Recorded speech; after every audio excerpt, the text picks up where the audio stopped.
집에서 식물을 키울 때마다 알 수 없는 이유로 식물들이 죽어가는 걸 보면서 왜 그럴까?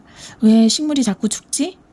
사온 지 얼마 안 된 식물들 잎이 그냥 뚝뚝뚝 떨어지고 또 꽃이 보고 싶어서 봉우리가 많은 식물을 사왔는데 왜 꽃도 안 피고 꽃봉우리가 그냥 뚝뚝 떨어지고 또 피지도 않는 봉우리가 말라 있고 그런지 잘 모르잖아, 우리가. 갑자기 그런 현상이 일어나면. 그러면은 봉우리가 말라서 죽으면 또, 물이 부족한가 해서 또 물을 막 주잖아요. 그 물을 또 열심히 주다가 보면 나중에 보면은 결국 물을 너무 많이 줘서 그 뿌리가 썩어서 죽고 마는 그런 현상도 있고 그렇게 되잖아요. 자꾸 이런 현상들이 오면 우리는 이런 생각 많이 하죠. 식물이랑 나랑 안 맞나 보다. 자꾸 생명이 있는 식물을 죽이는 것 같아서 미안하기도 하고, 진짜 이제 그만 키워야 하나? 이런 생각도 많이 들지 않나요? 우리가 분명 식물을 구입해 올 때 꽃집 사장님이 친절하게 우리한테 설명을 정말 잘해 주시잖아요. 물은 3일에 한 번 줘라. 뭐 일주일에 한 번 줘라. 이 아이는 햇빛을 좋아해요. 근데 이 아이는 너무 강한 햇볕을 싫어하기 때문에 피해야 돼요.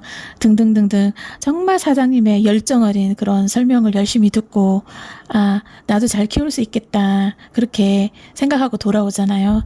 근데 집에 돌아왔어. 그런데 막상 그 사장님이 가르쳐준 대로 이렇게 실천을 하잖아요.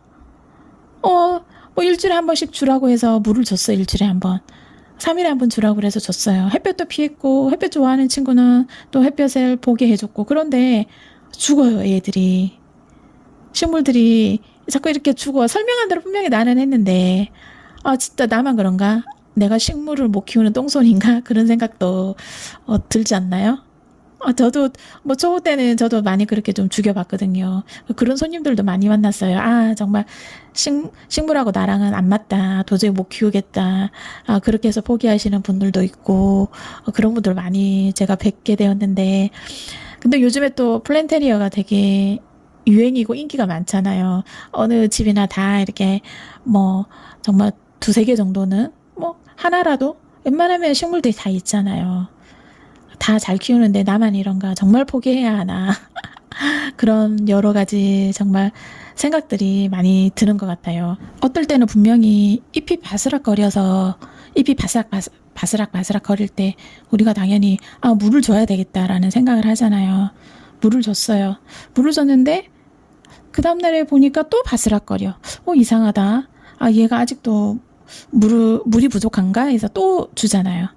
그렇게 주다가 보면 결국 나중에 보면은 화분에 이렇게 흙을 보면 물이 꽉 차 있어가지고 결국 뿌리가 좀 썩어서 그렇게 죽는 경우도 있잖아요. 식물 키워보신 분들 초보 때는 다 이런 경험 안 해보셨을까요? 초보 아니래도 아마 이런 경험 하실 거예요. 왜냐하면 식물이 왜 이렇게 죽는가 이런 현상을 볼 때 우리가 그 원인을 알아야 되거든요. 근데 그 원인을 모르고 계속 그러니까 반복되는 그런 우리의 잘못된 행동을 하면 아무 소용이 없잖아요. 그러니까 원인을 바로 알고 그 원인에 따라 처방을 해야 되거든요. 그 처방대로 해야지 또 식물을 오래 키우고 건강하게 키울 수 있는 거거든요. 우리가 식물을 키우는데 중요한 게 많겠지만은 제일 중요한 거는 식물에서 가장 중요한 거는 뿌리가 건강해야지 오래 살 수가 있는 거예요. 식물의 뿌리가 건강해야지 잎도 줄기도 꽃도 잘 자랄 수 있잖아요. 그렇죠. 식물이 죽는 대부분의 이유는 뿌리 때문에 죽는 경우가 많거든요. 잘 생각해 보세요. 자, 태풍이 막 불어도 줄기가 이렇게 부러지잖아요. 태풍이 많이 불면 줄기가 부러지고 또 막 잎도 떨어지고 막 그렇게 되잖아요. 이럴 때 나무가 죽나요? 식물이 죽나요? 뿌리가 완전히 뽑히지 않는 이상 그 태풍 때문에 줄기가 부러지고 잎이 떨어진다고 해서 나무가 죽진 않거든요. 그리고 벌레가 생겼다고 하고 또 햇빛에 잎이 막 탔다고 해서 식물이 금방 죽나요? 그렇지 않거든요. 그걸 정말 병충해가 심하면 또 죽을 수도 있겠지만 하지만은 어느 정도 그 병충해를 잘 이겨내고 그러는 경우가 더 많죠. 그러면 또 분명히 그 병충해를 이겨내고 그러면은 또 식물은 살아날 수 있는 확률이 되게 많거든요. 근데 뿌리가 손상이 되면은 식물은 어떻게 될까요? 맞아요. 죽게 돼요. 뿌리가 손상되었다고 식물이 바로 죽지는 않겠죠. 하지만 뿌리가 물러지고 썩으면서 결국은 죽는 거거든요. 그래서 우리가 뿌리를 위해서 우리가 고민해야 될 게 있어요. 뿌리가 상하지 않으려면 뭘 고민해야 될까요? 뿌리가 썩고 무르지 않으려면 뭘 고민해야 될까요? 맞아요. 과습이에요. 과습 얘기 많이 들었죠. 화분 속의 과습. 과습은 물을 많이 줘서 과습에 걸리는 게 아니에요. 뿌리 속에, 그러니까 흙 속에 뿌리가 괴사되거나 썩어서 부패해서 발생하는 것이 바로 과습이거든요. 그게 무슨 말이냐면 흙 속에서 왜 뿌리가 부패하고 썩는 걸까요? 그건 화분 안에 흙과 물이 꽉 차 있기 때문이에요. 그러니까 화분 안에 흙과 물이 꽉 차 있으니까 미세 공기층이 전부 다 사라져서 없는 상태가 된 거거든요. 산소가 하나도 없다라는 거거든요. 그러면은 공기가 없을 때, 산소가 없을 때 세균이 번식을 하거든요. 그 세균이 바로 뭘까요? 맞아요. 혐기성 세균이에요. 혐기성 세균은 산소가 없어서 생기는 세균이거든요. 세균이 한번 번식하면 무차별적으로 막 정신없이 막 번식하면서 막 부패가 시작되거든요. 그러면은 정상적으로 뿌리 조직이 살아남을 수 있을까요? 그 상태에서 썩는 거죠. 산소가 없으면 생기는 세균 때문에 뿌리가 썩는 거예요. 아시겠죠? 다시 정리를 하면은 화분 안에 흙과 물만 꽉 차서 산소가 사라지면은 그게 바로 과습이 되는 거예요. 과습이 되면 식물이 죽고 사는 거는 뿌리에 달려 있다고 했잖아요. 아까. 그죠? 산소가 없으면 생기는 세균이 아까 혐기성 세균이라고 했죠. 이 혐기성 세균이 뿌리에 발생되면은 무섭게 번식을 하는 거라고 그랬잖아요. 그쵸? 그러면은 우리 어떻게 하면 될까요?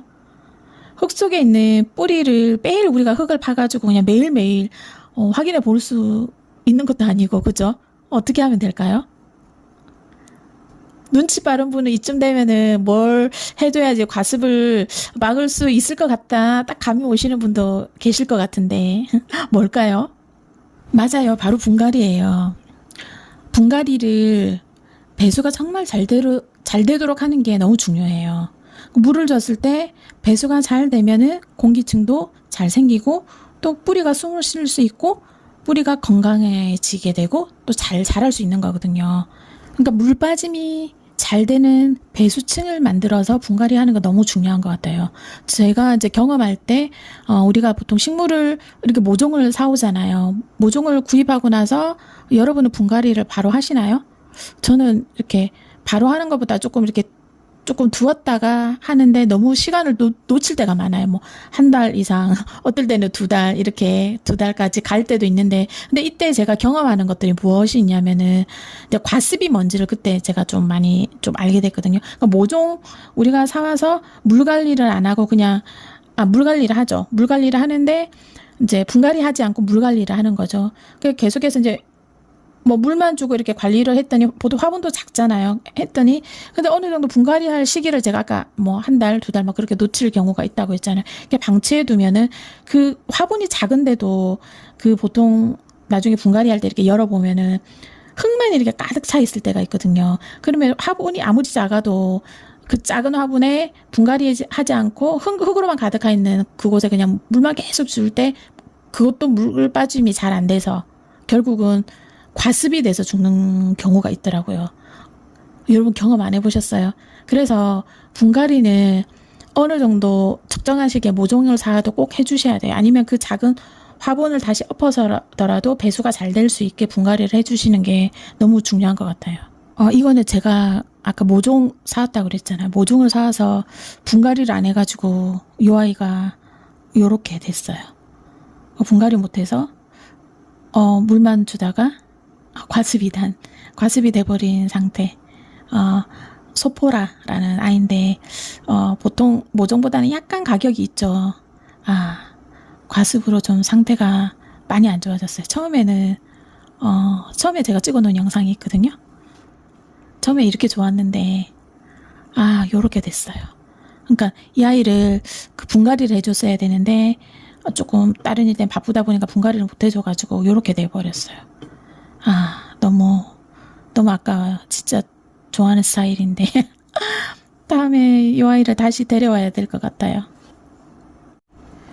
뿌리가 튼튼하게 잘 자라야지 식물이 잘 자란다. 그러면은 분갈이 할 때 배수층이 좋게 분갈이를 하는 게 너무 중요하다라는 거거든요. 결론이 그거예요. 제 영상 중에 분갈이 이렇게 하면 식물이 아파요라는 영상이 있거든요. 그거 참고해서 한번 보시고 분갈이를 한번 해보세요. 이제 우리가 과습이 왜 생기는지 알게 됐죠. 그리고 식물을 우리가 정말 잘 키우려면 제일 중요한 거는 뿌리가 건강해야 된다. 뿌리가 건강하려면 뿌리 안에 흙도 있고 물도 잘 줘야 되지만 중요한 거는 배수층이 잘 되어지고 거기 안에 산소가 어느 정도 공급이 되어야지 뿌리가 건강하게 잘 자랄 수 있다. 그러려면은 뭐를 잘해야 된다? 결론은 분갈이를 잘해야 된다. 근데 분갈이를 그냥 잘하는 게 아니고 배수가 잘 되도록 하는 게 포인트라는 거죠. 무슨 말인지 알겠죠? 그러니까 제가 아까 추천한 영상 분갈이 이렇게 하면은 식물이 아파요. 제가 위에 걸어 놓을게요. 그 영상을 잘 보시고 따라해 보세요. 그리고 제가 다시 분갈이에 대한 영상을 한 번 더 준비하도록 해볼게요. 여러분들 원인을 알고 어떻게 해야 된다는 걸 알았으니까 제가 추천한 영상 잘 보시고 한번 따라해 보세요. 그리고 다음에 또 분갈이에 관한 영상을 제가 찍어서 다시 여러분들께 소개해 드릴게요. 오늘 함께 해주셔서 감사하고 요즘 너무 덥죠. 너무 심하게 더워요. 그쵸? 건강 잘 챙기시고 여름 잘 우리 함께 잘 보내고 또 다음 시간에 우리 또 만나요. 감사합니다. 행복한 하루 되세요.